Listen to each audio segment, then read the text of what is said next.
Hello.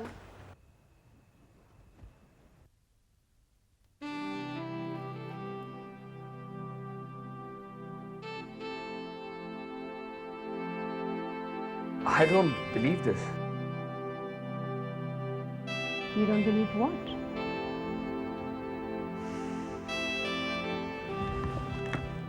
मैंने पहले आपको कभी इस अंदाज में नहीं देखा। क्यों? बुरी लग रही हूँ? मजाक कर रही हैं आप? ये मजाक नहीं है संजय। वो औरत जिसका पति उससे रूखा रूखा सा रहता है, वो औरत जो दिन भर सिर्फ इसलिए सजती संवरती रहती है ताकि शाम को उसके पति की एक नजर उसके ऊपर पड़े, और उसका पति जब उससे मुंह मोड़ लेता है तब उस औरत को अपनी खूबसूरती पर शक होने लगता है। और शायद इसलिए जब शुरू में तुम मेरी खूबसूरती की तारीफ करते थे, मुझे ऐसा लगता था कि जैसे तुम मेरा मजाक उड़ा रहे हो। आप गलत कह रही हैं। अगर ऐसा होता तो मैं और विशाल आपको मॉडलिंग के लिए क्यों कहते हैं? पर वो असाइनमेंट तो साड़ियों का था, मेरी खूबसूरती का नहीं। जानते हो, जब मैंने विशाल से पूछा कि क्या तुम मुझे मॉडलिंग के काबिल समझते हो, तो उसने क्या कहा? उसने कहा कि मैं तुम्हें मॉडलिंग में इसलिए इन्वॉल्व करना चाहता हूँ क्योंकि अगर एक बदसूरत औरत हमारी साड़ियाँ पहने तो लोगों की नज़र सिर्फ साड़ियों पर रहेगी। बस उसके बाद मैंने विशाल से हर उम्मीद छोड़ दी। अब मुझे तलाश है एक ऐसे आईने की जो मेरे टूटे हुए आत्मविश्वास को फिर से जगा दे।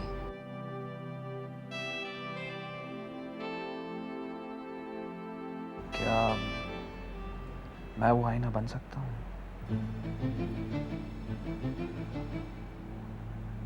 हाँ अंजलि, एक बार मेरी आंखों को अपना आईना समझ लो, फिर देखना तुम्हारा टूटा हुआ आत्मविश्वास कितना मजबूत हो जाएगा।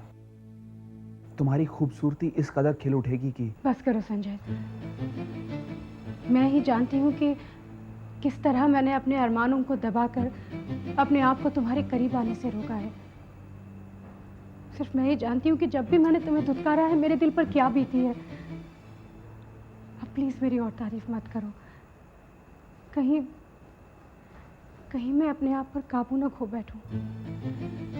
अगर तुम अपने आप पे काबू रखोगी तो हम एक घर में रहते हुए भी अकेले घुटते रहेंगे। अंजलि, मत रोको अपने आप को। नहीं संजय, यहाँ नहीं, इस घर में दीवारों के भी काम है। अगर तुम सचमुच मेरी खुशी चाहते हो तो मुझे इस घर की कैद से कहीं दूर ले जाओ, कुछ दिनों के लिए ही सही, लेकिन कम से कम हम आजादी की सांस तो ले सकते हैं। और तुम विशाल को कन्विंस कर देना कि मैंने तुम्हारे साथ दोबारा मॉडलिंग असाइनमेंट शुरू कर दिया है। कहाँ जाना चाहती हो? खंडाला। कब? अभी इसी वक्त। ठीक है, तो मैं विशाल से बात करता हूँ और गाड़ी का इंतजाम मैंने कर लिया है। अच्छा, नाउ गेट रेडी।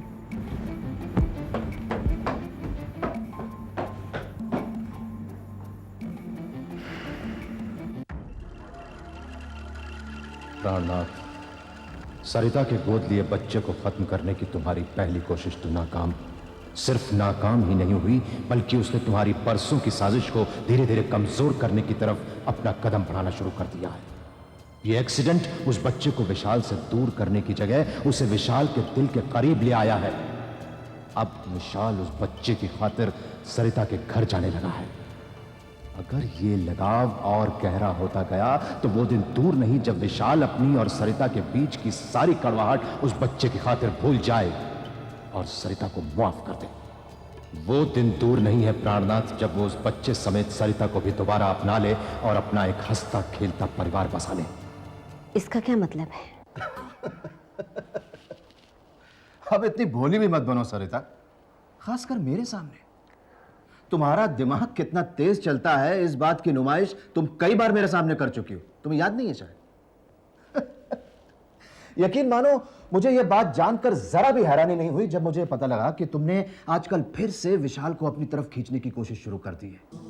जब तुम्हें यह पता लगा कि कदम कदम पर विशाल से टकराने के बाद तुम उससे जितनी दौलत ऐंठ सकती थी ऐंठ चुकी हो और उससे लड़ने के लिए तुम्हारे पास कोई वजह नहीं बची है, तो तुमने दूसरा रास्ता इख्तियार कर लिया। वेरी क्लेवर, उसे अपने प्रेम जाल में फंसाने का।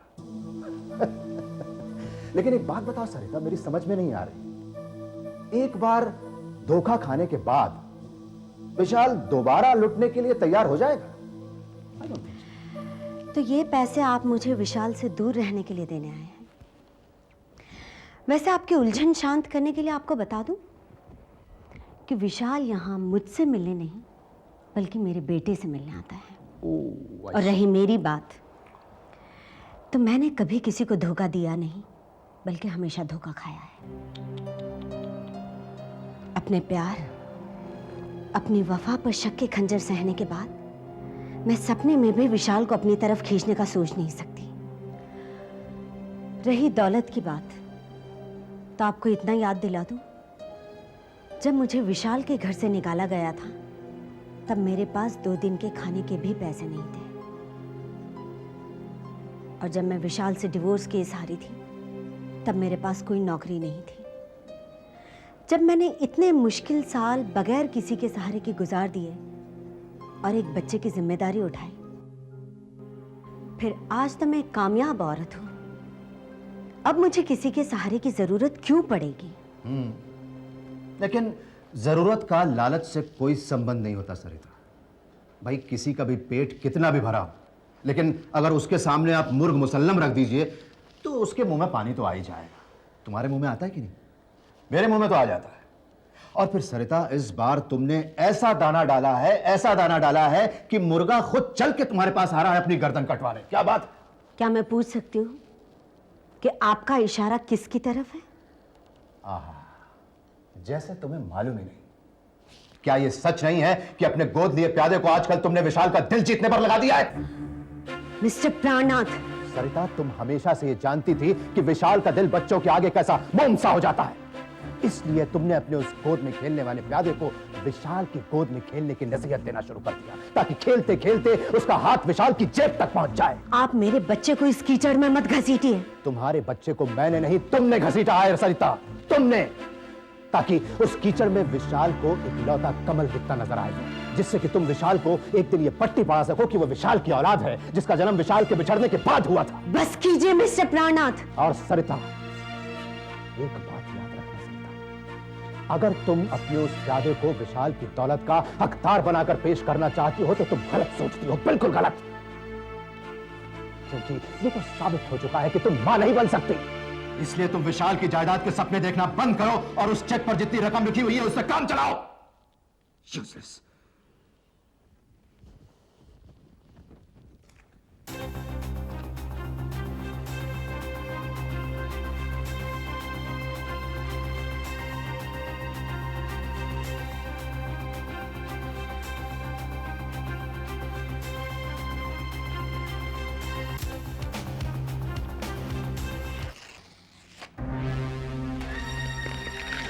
चले जाइए। Just get the hell out of here.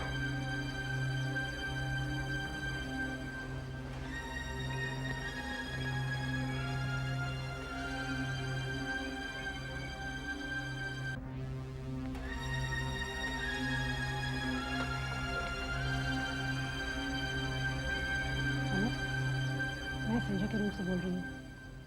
वो इस वक्त बाथरूम में है। तुम मेरे रूम में मेरा इंतजार करना, ठीक है? मैं इसे ठिकाने लगा के पहुंचती हूँ।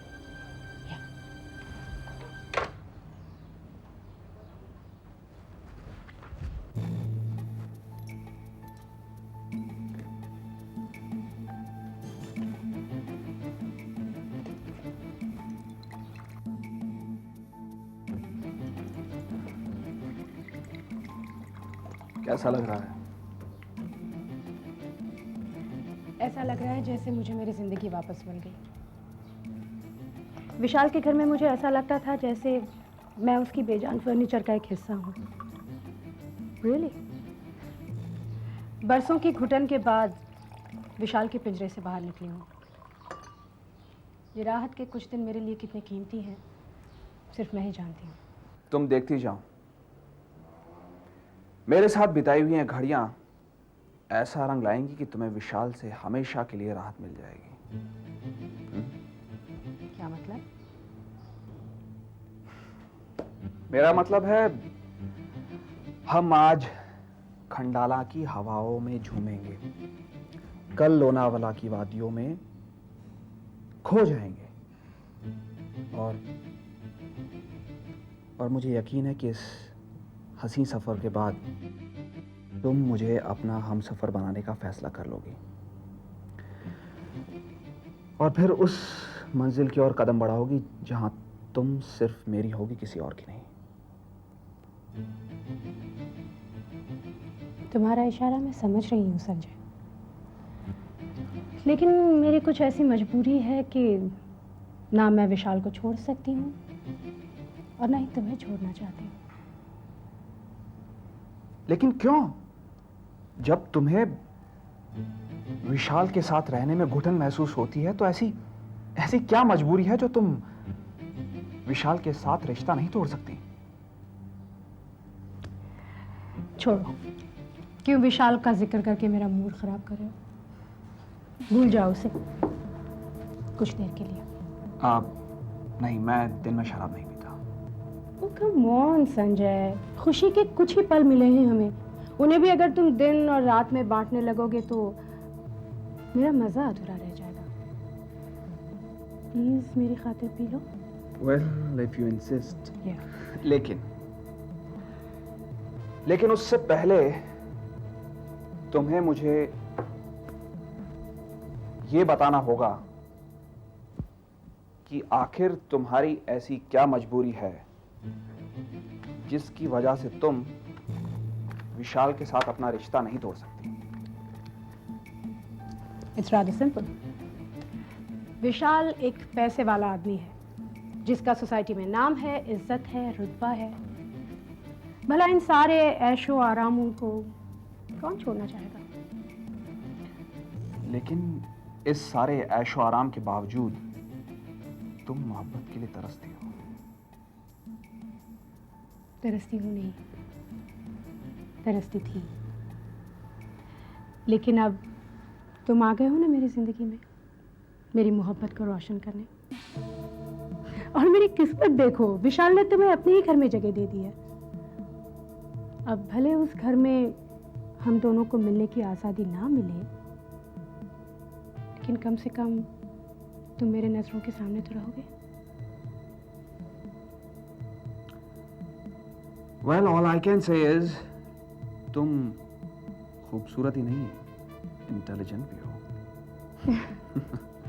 Cheers. Cheers.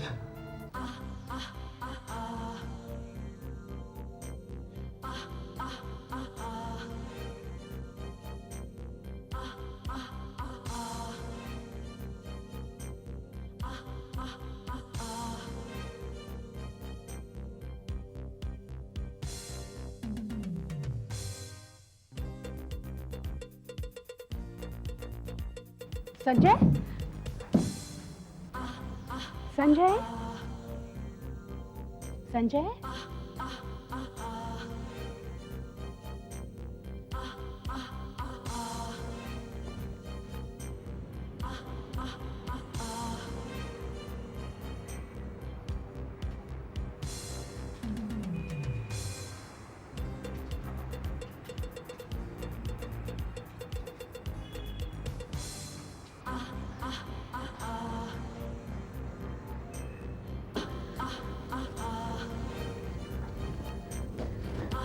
अमर, अमर मुझे जल्दी से किसी डॉक्टर के पास ले चलो, मुझे अपना मेडिकल चेकअप करवाना है। क्या हुआ अंजलि, जो तुम्हें इतनी दूर मेडिकल चेकअप के लिए आना पड़ा? और सब क्यों? अमर, अमर मुझे शक है कि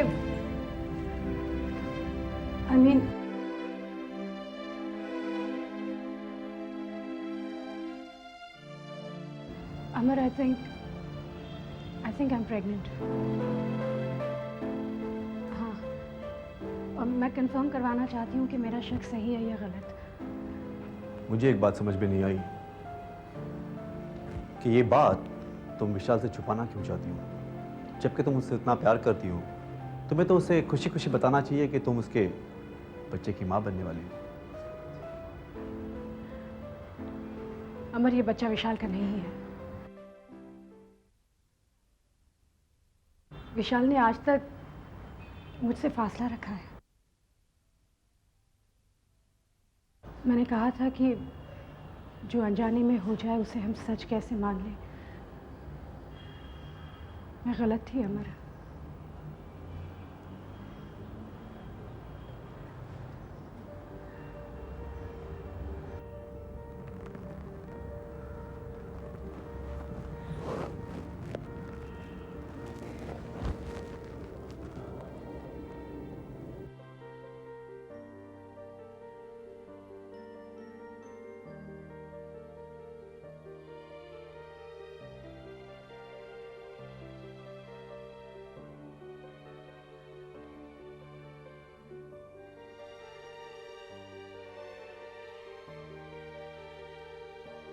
खिलौने से खेल रहे हो विशाल? मैं जानता हूं कि तुम में बचपना बहुत है, लेकिन ये तो हद ही हो गई। ये किसी के लिए है? भाई, औरतें तो तुम्हारे दिल को ही खिलौना समझती हैं, तो जाहिर सी बात है ये किसी बच्चे के लिए ही होगा। आप तो ठीक समझा, और आप उस बच्चे से मिल भी चुके हैं। ओह। तो तुम्हें यह पता चल चुका है कि मैं सरिता के घर गया था। वैसे एक बात तो माननी पड़ेगी विशाल, की सरिता ने खूब चुन के ऐसा बच्चा गोद लिया है जिसकी सूरत इतनी मासूम है कि अगर बड़े से बड़ा 30 मार्का भी उसको देखे तो वो उसकी मासूमियत का कायल हो जाए। बिल्कुल। और जिसका दिमाग इतना दुरुस्त है कि सरिता अगर उसे कोई भी सबक सिखाए तो वो बखूबी सीख ले। क्या कहना चाहते हैं आप? अब देखो ना, कुछ ही मुलाकातों में उस लड़के ने तुम्हारे दिल को ऐसा मोह लिया है कि तुमने उसके लिए तोहफे खरीदने भी शुरू कर दिए। अब तुम अगर उससे इसी तरह मिलते रहे तो वो दिन दूर नहीं है विशाल, जिस दिन तुम अपना सारा बैंक बैलेंस उसे गिफ्ट कर दो। और सरिता यही चाहती है। विशाल, समझने की कोशिश करो। तुम एक बार फिर से सरिता के जाल में फंसते जा रहे हो। उस बच्चे के जरिए वो तुम्हें फिर से अपनी तरफ खींचना चाह रही है, ताकि तुम एक बार फिर से अपने दिल के सारे ताले तोड़ दो, जिससे कि वो तुम्हारे लॉकर के सारे ताले तोड़ने में कामयाब हो जाए। इसलिए अगर दोबारा चोट खाने से बचना चाहते हो विशाल, तो उस बच्चे से दूर रहो। बल्कि मेरी बात अगर मानो तो सरिता को भी उस बच्चे से दूर कर दो। यस, दूर कर दो उसको, ताकि आगे कभी वो उस बच्चे को हथियार बनाकर तुम पे कोई जज्बाती वार न करे। बर्बाद दो उस कमीने को, बर्बाद दो। और अगर तुम ये काम नहीं कर सकते हो तो ये मुझ पर सौंप दो ना। मैं रातों रात उस टटपूंजियों को खत्म कर दूंगा, किसी को कानो कान खबर नहीं हो।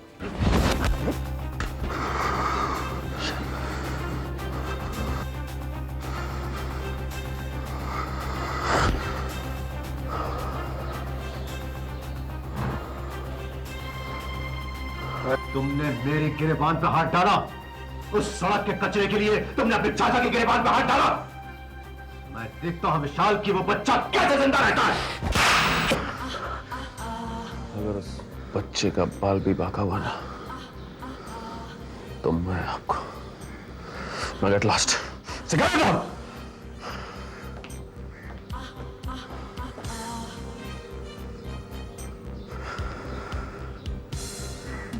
बदतमीज बच्चे को मारेगा। सॉरी डॉक्टर, आपको इतनी रात गए तकलीफ दी, पर जैसा कि आप जानते हैं कि मैं एक प्राइवेट डिटेक्टिव हूं और इस वक्त एक खुफिया असाइनमेंट पे काम कर रहा हूं, और इस मिशन में ये भी मेरा साथ दे रही है। आप तो जानते हैं कि दुश्मनों की नज़र अक्सर हम पर रहती है, इसलिए छुपकर हम लोग आपके पास आए। मेरी आपसे एक छोटी सी रिक्वेस्ट है कि आप भी इस मसले को खुफिया रखेंगे। मैं समझता हूं मिस्टर अमर चौहान, किसी को कानो कान खबर नहीं होगी कि आप यहां आए थे। कल तक आपको टेस्ट की रिपोर्ट भी मिल जाएगी। आइए मिसेस चौहान।